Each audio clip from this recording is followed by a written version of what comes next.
Bonjour la famille, bonjour ami Mélanie, j'espère que vous allez bien. Alors, hier, j'ai dormi comme un bébé. J'ai dormi comme un bébé. Bah ouais, comme Milan gagne, on dort toujours beaucoup plus apaisé, c'est logique, hein. Parlons justement de ce match d'hier, parce que voilà, il y a eu, c'était un match de folie, hein, franchement. J'ai cru qu'en première mi-temps, j'allais péter un plomb, que j'allais prendre mon GSM et le lancer dans la TV. Bah, ça va, ça n'a pas été le cas, hein, vous inquiétez pas, ma TV va bien. Donc voilà, parlons un petit peu de ce match. Ben, première mi-temps, ben, Como a dominé largement le Milan qui n'arrivait jamais à sortir de son camp.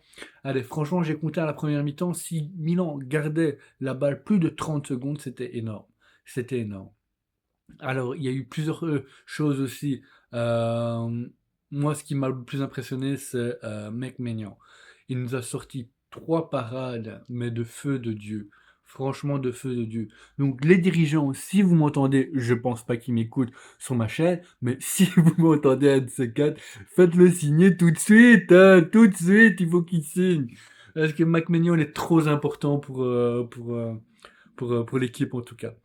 Donc en première mi-temps, comme je vous disais, ben, Como largement dominateur avec tout le temps passe, passe, passe, passe. Franchement, il nous a baladé de gauche à droite. Allegri a fait plusieurs changements de formation.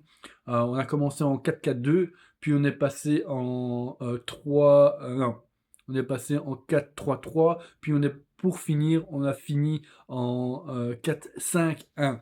Et c'est ça qui nous a fait donner le but en deuxième période. Mais bon, continuons sur cette première période. Cette première période, franchement, a été pleine de rebondissements. Franchement, j'ai cru que mon cœur il allait lâcher à plusieurs reprises. Parce que, vu le match qu'on avait déjà passé, le match précédent, contre la Fiorentina, je me suis dit, c'est en train de faire un carnage. Et honnêtement, je pensais que cette partie, on allait la perdre, hein. Franchement, en première mi-temps, je pensais vraiment qu'on allait la perdre. Puis, à la 45e minute, ben, faute sur Ederan Rabiot.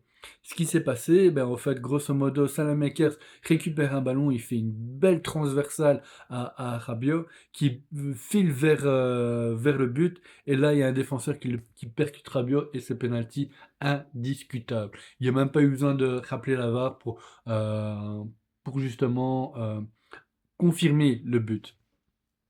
Puis de là, ben, Raphaël Loa s'est mis directement devant le rond du point de penalty et a voulu shotter. Et Allegri a dit non, non, non, non, non, non, non. C'est Nkunku qui va shotter le penalty. Et c'est Nkunku qui l'a tiré. Franchement, il a tiré ça. Franchement, j'ai cru que le gardien allait l'avoir, mais grâce à la puissance qu'Nkunku a mis dans sa frappe, la balle est rentrée et donc on est rentré au vestiaire avec le 1-1.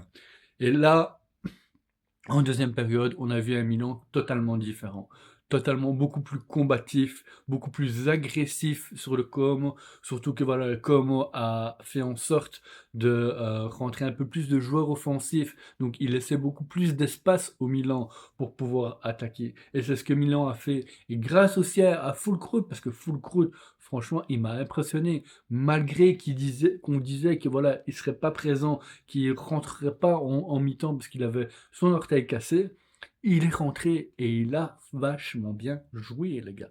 Il nous a donné de l'air, en fait. Il a réussi à nous projeter un peu plus en profondeur. Un truc aussi qui m'a étonné, c'est de ne pas voir Pulisic rentrer. Donc ça, j'espère en tout cas que ça ne, ce n'est pas de mauvais augure pour Pulisic. Parce que généralement, même si Pulisic n'est pas totalement à 100% de son physique, mais Allegri le met toujours, même en tant que remplaçant. Là, ça n'a pas été le cas. Maintenant, est-ce que c'est un choix tactique ou pas? Je ne sais pas. Mais en tout cas, j'espère que c'est pas de mauvais augure. Puis, ben voilà, directement quand on a signé le 2-1, là, franchement, Como a laissé vraiment beaucoup d'espace. Il a essayé et franchement, à aucun moment, il a été vraiment dangereux. À partir de 2-1, Como n'a plus été dangereux. Ils ont essayé de tirer des frappes de loin, tout ce que vous voulez, mais il n'a pas réussi à revenir au score. Et franchement, je voudrais aussi attirer votre attention par rapport à Rafael Leao. Alors Rafael Leao, clairement, il est encore en dessous en termes de physique. Physiquement, il est vraiment en dessous. Mais la passe qu'il met à Adrien Rabiot, un petit, il a lobé vraiment les défenseurs. Adrien Rabiot revient ainsi de la poitrine, contrôle et tire direct. Magnifique goal, magnifique. Et j'ai crié, j'avais plus de voix hier. Et c'est pour ça aussi que j'ai pas fait de vidéo parce que j'avais mal la gorge. Je n'arrivais plus à parler tellement que j'avais crié, tellement que je pétais un plomb devant ma TV. Mais ça, c'est parce que voilà, je suis passionné, les gars. Je suis passionné, alors ça me prend au trip, ça me prend au cœur. Hein, j'espère un petit peu comme vous. Vous aussi, à mon avis, vous avez eu le même genre de réaction que moi. Et puis voilà, après, Adrien Rabiot, encore de nouveau. Et pour moi, franchement, ça a été le mec de la soirée. Il tire en dehors de la surface, balle raster et qui trompe totalement le gardien. Et on finit ce match avec 3-1.